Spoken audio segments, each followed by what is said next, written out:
नमस्कार मित्रों, मैं डॉक्टर अखिलेश कुमार NIOS की इस कक्षा में आपका स्वागत करता हूं। आज की कक्षा में हमारे चर्चा का विषय है आपका कोर्स कोड 504 गणित शिक्षण की विधियां। और गणित शिक्षण की विधियों के इस क्लास में हम विशेष रूप से गणित शिक्षण की आगमनात्मक एवं निगमनात्मक विधि या गणित शिक्षण की आगमन निगमन विधि पर चर्चा करेंगे। तो किसी भी प्रकार की चर्चा को शुरू करने से पहले मैं आपको ये बताना चाहूँगा मानचित्र क्या है। आज सबसे पहले हम जानेंगे कि आगमन विधि क्या होता है, उसके बाद हम जानेंगे कि आगमन विधि के गुण एवं सीमाएं कौन कौन सी हैं, फिर आगमन विधि के उदाहरणों पर चर्चा करेंगे, उसके बाद निगमन विधि के बारे में जानेंगे, निगमन विधि के गुण एवं सीमाओं के बारे में जानेंगे, आगमन एवं निगमन विधियों की तुलना देखेंगे और आगमन निगमन विधि का गणित शिक्षण में प्रभावी प्रयोग। इतने बिंदुओं पे हम आज के पाठ में चर्चा करने जा रहे हैं। तो सबसे पहले आते हैं हम कि गणित शिक्षण की प्रमुख विधियां कौन कौन सी हैं। जैसा कि आप सब परिचित हैं कि कोई भी विषय, चाहे वो गणित हो, भाषा हो, सबको पढ़ाने के लिए अलग अलग विधियों की आवश्यकता होती है। और न केवल अलग अलग विषयों को पढ़ाने के लिए अलग विधियों की आवश्यकता होती है, बल्कि एक ही विषय में अलग अलग टॉपिक्स को पढ़ाने के लिए अलग अलग विधियों का भी सहारा लेना पड़ता है। तो ऐसे में एक नज़र डालें कि गणित शिक्षण की प्रमुख विधियां कौन कौन सी हैं। गणित शिक्षण की प्रमुख विधियों में व्याख्यान विधि या लेक्चर मेथड, आगमन एवं निगमन विधि, inductive deductive method, analytic and synthetic method, संश्लेषण एवं विश्लेषण की विधि, प्रॉब्लम सॉल्विंग मेथड, समस्या समाधान विधि, परियोजना विधि या प्रोजेक्ट मेथड। इसके अलावा और भी कई विधियां हैं जैसे heuristic method, cooperative learning methods, बहुत सारी विधियां हैं जिसमें आज हम फोकस करेंगे गणित शिक्षण के आगमन एवं निगमन विधि पे। सबसे पहले हम शुरुआत करते हैं आगमन विधि से। आगमन विधि जो है वो आगमन के सिद्धांत पर आधारित है। जैसा कि आप जानते हैं कि मैथमेटिकल इंडक्शन का सिद्धांत कहता है कि अगर कोई थ्योरम, कोई प्रमेय n के लिए सही हो और n = k+1 के लिए सही हो, तो वह थ्योरम जो है जनरलाइज किया जा सकता है या कि वह सभी n वैल्यूज के लिए सही होगी जहां n एक नेचुरल नंबर है। तो ऐसे में ये जो आगमन विधि है ये आगमन के सिद्धांत पे, इंडक्शन के सिद्धांत पे कार्य करता है। इसमें छात्र मूर्त से अमूर्त एवं विशिष्ट से सामान्य की ओर सीखते हैं। विशिष्ट से सामान्य की ओर कहने का मतलब है कि इस विधि में किसी गणितीय समस्या को हल करने के लिए पहले से ज्ञात तथ्यों या नियमों का सहारा नहीं लिया जाता है, बल्कि विद्यार्थियों को कुछ उदाहरण प्रस्तुत किए जाते हैं जिससे वह अपनी सूझबूझ तथा तर्क शक्ति का प्रयोग करते हुए इन उदाहरणों के द्वारा मूर्त तथ्यों का सामान्यीकरण करते हुए किसी नियम या सिद्धांत तक पहुँचते हैं।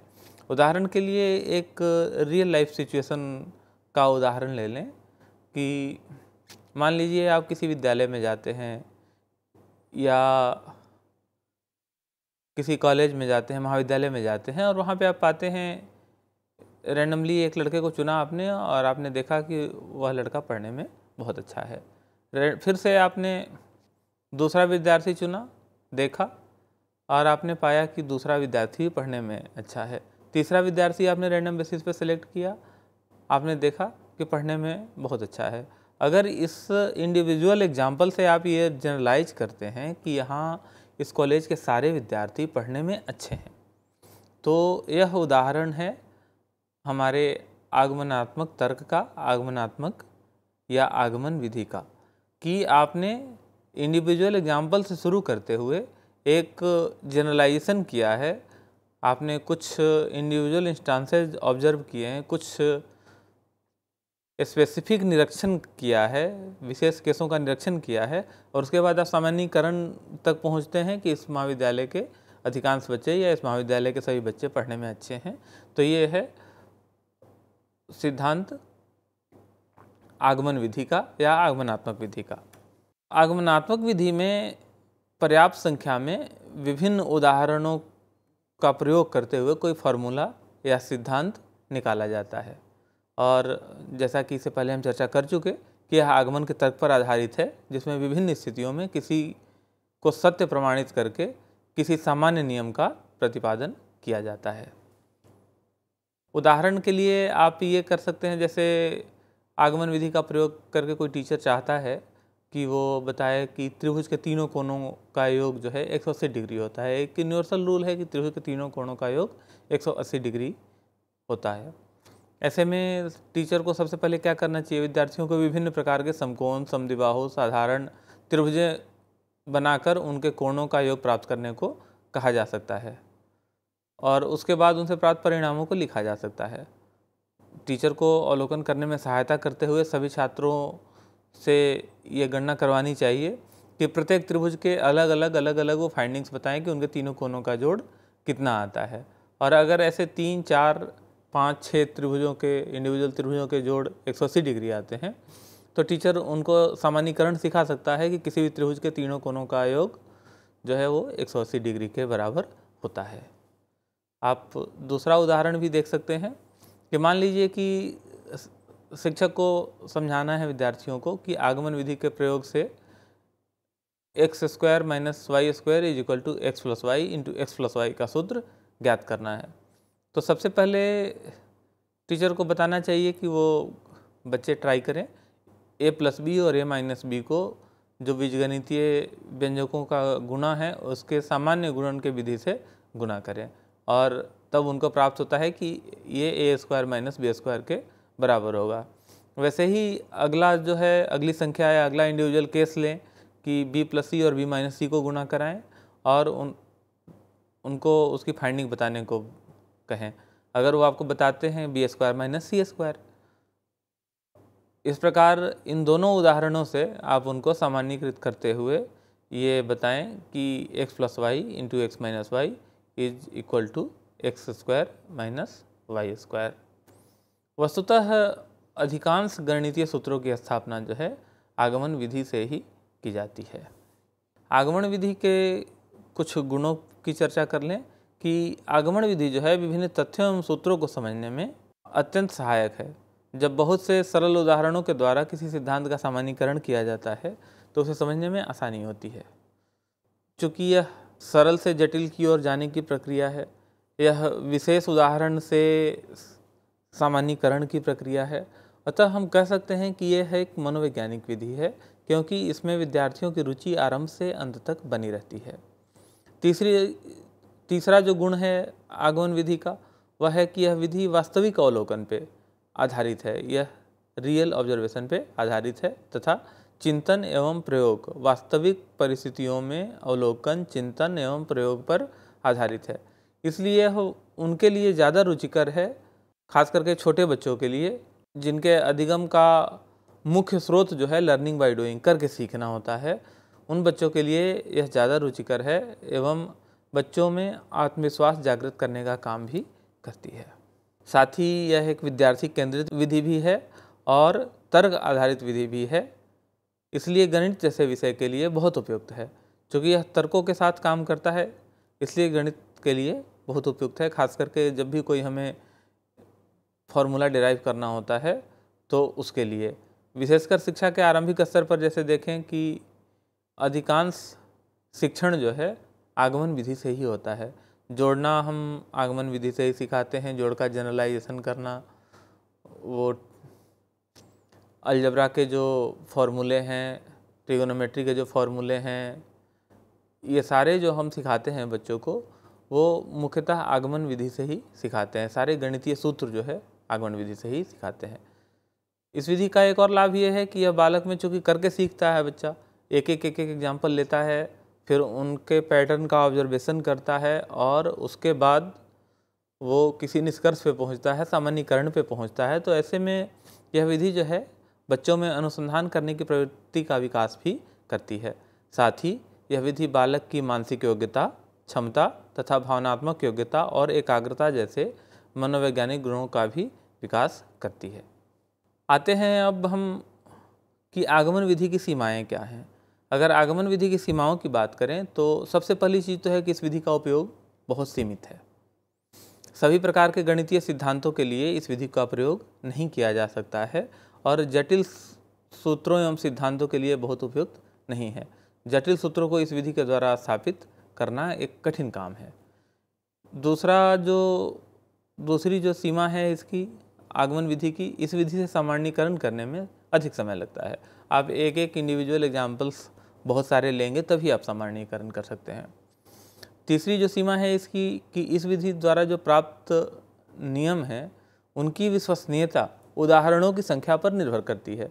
मान लीजिए कि मैंने एक ऑब्जर्वेशन किया और मैं सामान्यीकृत कर रहा हूँ अपना निष्कर्ष, गलत होगा। जितने ज़्यादा ऑब्जर्वेशन मेरे होंगे उतनी ज़्यादा संभावना होगी कि मेरा जो सामान्यीकरण है वो विश्वसनीय है, और जितने कम उदाहरण हम लेंगे उतनी संभावना होगी कि हमारे द्वारा जो सामान्यीकृत नियम है वो गलत साबित हो सकता है। इसके अलावा इसकी जो सीमाएं हैं वो ये है कि इस विधि से विभिन्न नियम तो प्राप्त किए जा सकते हैं, लेकिन गणित में अभ्यास का कार्य इंडक्शन विधि से नहीं कराया जा सकता।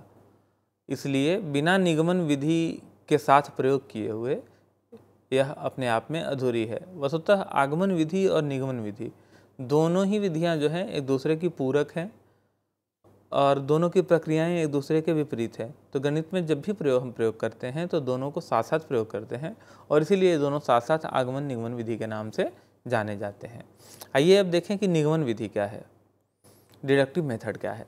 निगमन विधि की जो प्रक्रिया है वो आगमन विधि के ठीक विपरीत है। जहाँ पे आगमन विधि में आप विशिष्ट से सामान्य की ओर और मूर्त से अमूर्त की ओर जा रहे थे, वहीं निगमन विधि में आप सामान्य से विशिष्ट की ओर और अमूर्त से मूर्त की ओर चलते हैं। और वस्तुतः यह आगमन विधि की पूरक विधि है। दोनों विधियां एक दूसरे की पूरक हैं, एक दूसरे की कमियों को दूर करती हैं।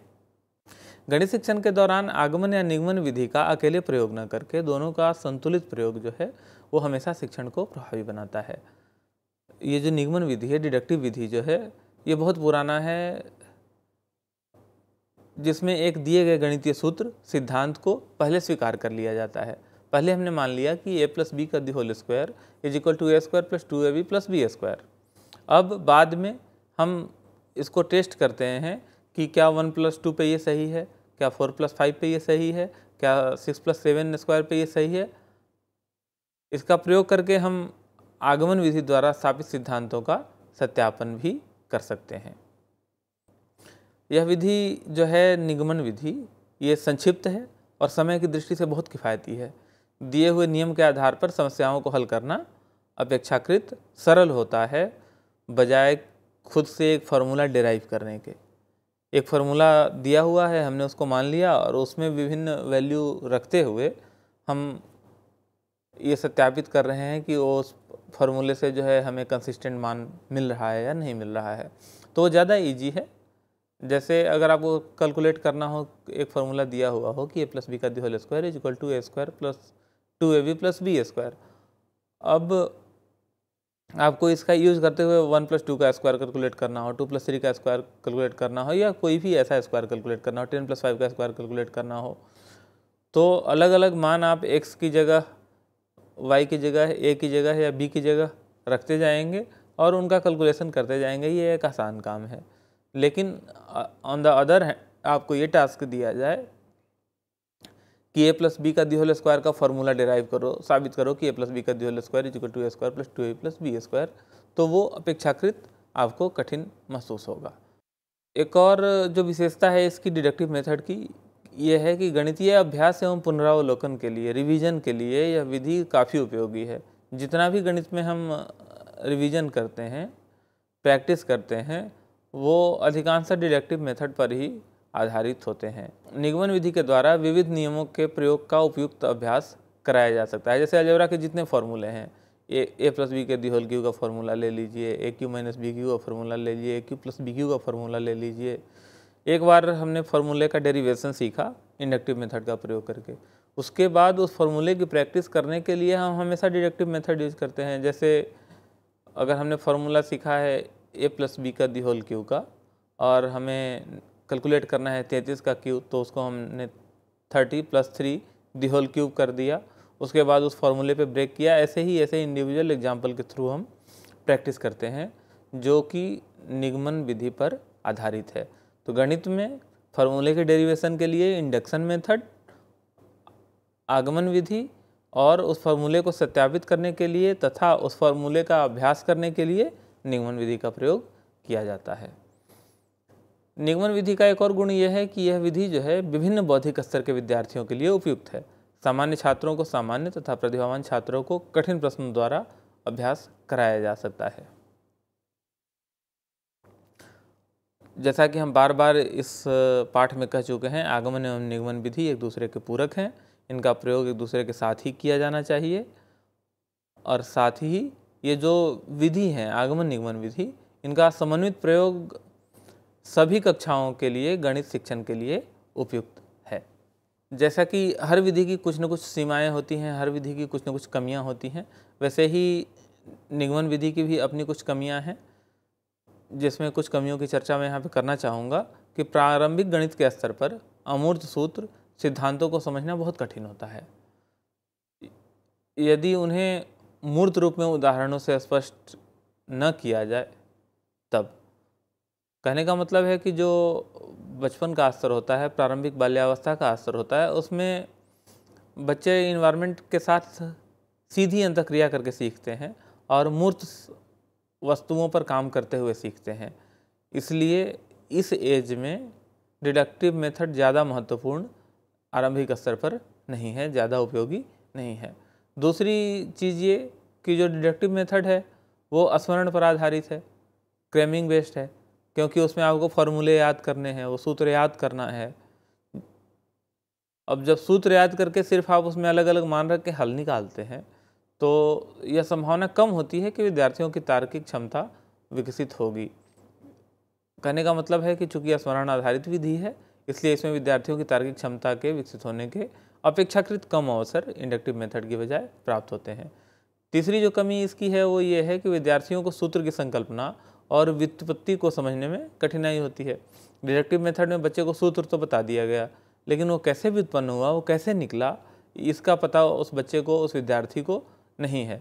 तो वह उसकी व्युत्पत्ति को कैसे समझ सकता है, उसका ऑरिजिन कैसे समझ सकता है। तो इस मामले में जब भी किसी सूत्र की व्युत्पत्ति, किसी संकल्पना की व्युत्पत्ति को समझना है, तब निगमन विधि जो है अप्रभावी साबित होता है। साथ ही निगमन विधि जो है वो एक मनोवैज्ञानिक विधि नहीं है, क्योंकि मनोवैज्ञानिक विधि कहती है कि हमें सरल से जटिल की ओर जाना चाहिए, हमें मूर्त से अमूर्त की ओर जाना चाहिए, हमें होल का अध्ययन करके, संपूर्ण का अध्ययन करके उसके बाद पार्ट की ओर जाना चाहिए, उसके भागों की ओर जाना चाहिए, जबकि ये उसका विपरीत है। हमारी मनोवैज्ञानिक विधियाँ कहती हैं कि हमें सरल से जटिल की ओर जाना चाहिए और हमें मूर्त से अमूर्त की ओर जाना चाहिए। लेकिन निगमन विधि में इसका उल्टा हो रहा है कि हम अमूर्त से मूर्त की ओर जा रहे हैं और हम जटिल से, जटिल फॉर्मूले से सरल इंटरप्रिटेशन तक, सरल उदाहरणों तक जा रहे हैं। इसलिए कई बार कहा जाता है कि यह विधि मनोवैज्ञानिक विधि नहीं है। एक बार हम चर्चा कर लें कि इन दोनों विधियों में अंतर क्या क्या है। जैसा कि आप देख पा रहे हैं स्क्रीन पर टेबल में कि एक तरफ आगमन विधि हमने लिया है, एक तरफ निगमन विधि लिया है। आगमन विधि विशिष्ट से सामान्य की ओर प्रोसीड करता है, जबकि निगमन विधि जो है सामान्य से विशिष्ट की ओर। आगमन विधि जो है यथार्थ से अमूर्त की ओर चलता है, लेकिन निगमन विधि जो है वो अमूर्त से यथार्थ की ओर चलता है। आगमन विधि जो है विद्यार्थियों को सक्रिय रखने वाला एवं उनके तार्किक चिंतन की क्षमता को बढ़ाने वाला है, जबकि निगमन विधि जो है, दोनों विधियां अपनी अपनी जगह पर महत्वपूर्ण हैं, दोनों विधियां अच्छी हैं। आगमन विधि जो है विद्यार्थी को सक्रिय रखता है और उनकी तार्किक क्षमता को बढ़ाता है, जबकि निगमन विधि जो है सूत्रों पर आधारित गणितीय समस्याओं को हल करने में विद्यार्थियों को दक्ष बनाता है। आगमन विधि जो है उसका प्रारंभ प्रत्यक्ष अनुभवों से होकर सामान्यीकरण की ओर ले जाता है, जबकि निगमन विधि जो है नियम एवं सिद्धांतों से होकर अभ्यास और प्रयोग के अवसर प्रदान करता है। ध्यान दीजिए कि आगमन विधि जो है शुरू कहाँ से होता है, पहले प्रत्यक्ष अनुभवों से, और उसके बाद हम उसके आधार पर एक नियम, एक सामान्यीकरण कर लेते हैं। जबकि निगमनात्मक विधि जो है, निगमन विधि जो है वो क्या करता है, आरंभ कहाँ से होता है, नियमों और सिद्धांतों से, और ये विद्यार्थी को ये अवसर देता है कि वह अभ्यास और प्रयोग करे और उस सूत्र पे गणित में दक्ष बने। आगमन विधि जो है सिद्धांत एवं सूत्रों की व्युत्पत्ति की समझ प्रदान करता है। ऑन द अदर हैंड जो निगमन विधि है वह सिद्धांतों एवं सूत्रों की उत्पत्ति की बजाय उनके अभ्यास पर जोर देता है और उनके सत्यापन का मौका विद्यार्थी को प्रदान करता है, उनके सत्यापन के लिए उपयुक्त है। आगमन विधि विद्यार्थियों के अन्वेषण क्षमता को बढ़ाता है, जबकि निगमन विधि जो है वो पूर्व में प्राप्त सिद्धांतों एवं ज्ञान के बीच संबंध स्थापित करने वाला है। इस प्रकार हमने देखा कि आगमन विधि क्या है, निगमन विधि क्या है। अब हम देखें कि आगमन और निगमन विधि का गणित शिक्षण में प्रभावी प्रयोग कैसे कर सकते हैं। वस्तुतः आगमन विधि और निगमन विधि दोनों के अपने अपने गुण दोष हैं। अगर दोनों को एक साथ आप प्रयोग करेंगे किसी भी टॉपिक को पढ़ाने में, अगर बुद्धिमत्तापूर्वक आप दोनों को एक साथ प्रयोग करेंगे तो दोनों की कमियां जो है वो कंपनसेट हो सकती हैं, दूर हो सकती हैं। आगमन निगमन विधियों का गणित शिक्षण में समन्वित प्रयोग गणित को न केवल अधिक तर्कसंगत बल्कि रुचिकर भी बनाता है। और दोनों विधियां, जैसा कि बार बार हम लोगों ने चर्चा की इससे पहले आगमन विधि के समय भी, निगमन विधि के समय भी, ये दोनों विधियां जो हैं एक दूसरे की पूरक हैं। गणित शिक्षण जो है खास करके आरंभिक बाल्यावस्था में आगमनात्मक विधि से या आगमन विधि से शुरू करना चाहिए, क्योंकि अधिकांश जो संकल्पनाएं बच्चे सीखते हैं इस एज में, अर्ली चाइल्डहुड के एज में, वो आगमनात्मक विधि से, इंडक्टिव विधि से ही सीखते हैं। अधिकांश जो अनुभव उनका होता है वो आगमनात्मक प्रकृति का होता है। जैसे उदाहरण के लिए, बच्चा तब तक नहीं सुनता जब तक वो उसके हाथ आग से खुद ना जलें। वो शायद आपकी बात नहीं मानेगा, आप उसको खींचेंगे, अगर मान लीजिए 2 साल का बच्चा है, आप उसको आग से दूर करेंगे, वो दोबारा जाएगा छूने, आग से दूर करेंगे दोबारा जाएगा छूने। एक बार अगर उसने आग छू ली है, उसका हाथ गर्म हुआ तो बच्चा हाथ खींच लेगा। उसके बाद एक बर्तन से मान लीजिए हाथ जला, कोई दूसरा टच करेगा हाथ जलेगा, तीसरा करेगा हाथ जलेगा, तो वो सामान्यीकृत कर लेगा कि जब भी इस प्रकार के बर्तनों को हम छूते हैं तो हमारा हाथ जल जाता है। और बचपन का सारा अनुभव, चाहे अच्छा हो चाहे बुरा हो, वो आगमन विधि से ही होता है। इसलिए छोटे एज के बच्चों को पढ़ाने के लिए आगमन विधि बहुत उपयुक्त है। अतः उनके शिक्षण का आरंभ आगमन विधि से ही करना चाहिए और बाद में अभ्यास कराने के लिए निगमन विधि का प्रयोग करना चाहिए, डिडक्टिव मेथड का प्रयोग करना चाहिए। आगमनात्मक विधि का प्रयोग गणित को समझने में और निगमन विधि का प्रयोग करके उसके अनुप्रयोग में किया जाना चाहिए, और इन दोनों का संयुक्त प्रयोग जो है गणित शिक्षण को अत्यंत प्रभावी बना सकता है। तो मित्रों, आज की कक्षा में हमने सीखा कि गणित शिक्षण की आगमनात्मक विधि क्या है, इसके क्या गुण हैं, इसकी क्या सीमाएं हैं। साथ ही हमने सीखा कि गणित शिक्षण की निगमनात्मक विधि क्या है, इसकी विशेषताएं क्या हैं और इसकी सीमाएं क्या हैं। इसके अलावा हमने यह भी जाना कि इन दोनों विधियों का समन्वित प्रयोग जो है गणित शिक्षण के लिए प्रभावी रूप से कैसे किया जा सकता है। आपका बहुत बहुत धन्यवाद एवं आभार।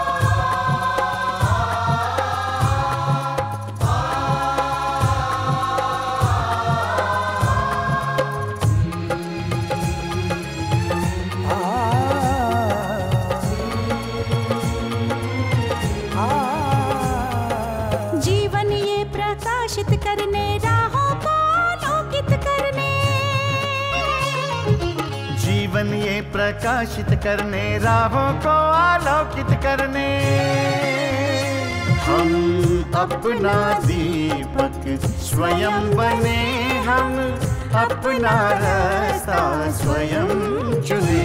हम अपना दीपक स्वयं बने, हम अपना रास्ता स्वयं चुने। जीवन ये प्रकाशित करने, राहों को आलोकित करने।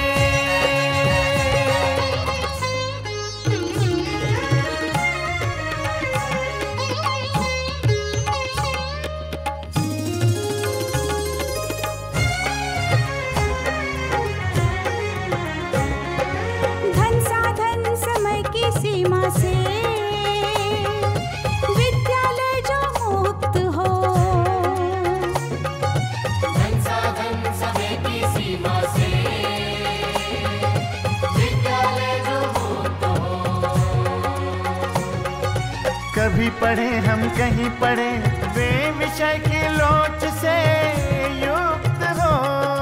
कभी पढ़े हम कहीं पढ़े वे विषय की लोच से युक्त हो।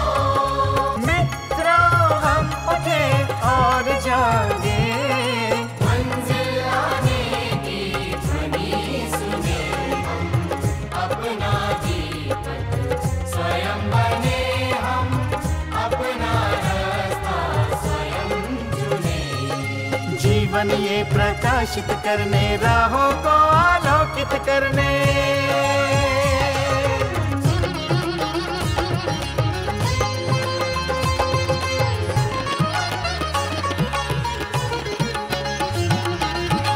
राष्ट्रीय मुक्त विद्यालय का है द्वार खुला सबकी खातिर।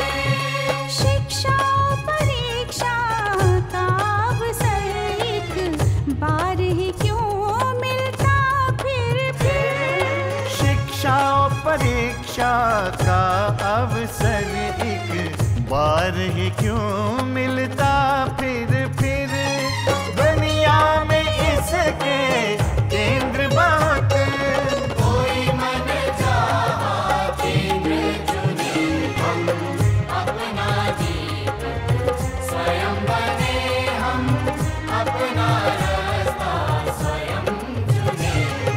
कोई मन चाहा केंद्र चुने हम, स्वयं बने हम,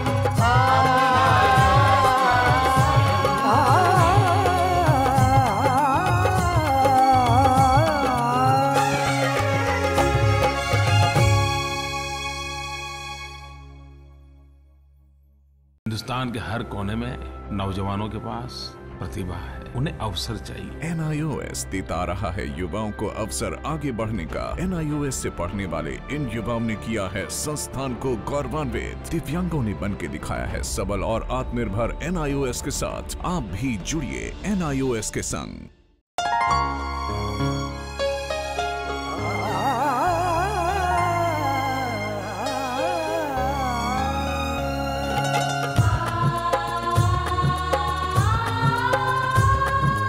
जीवन ये प्रकाशित करने, राहों को आलोकित करने। हम अपना दीपक स्वयं बने हम, अपना रास्ता स्वयं चुने।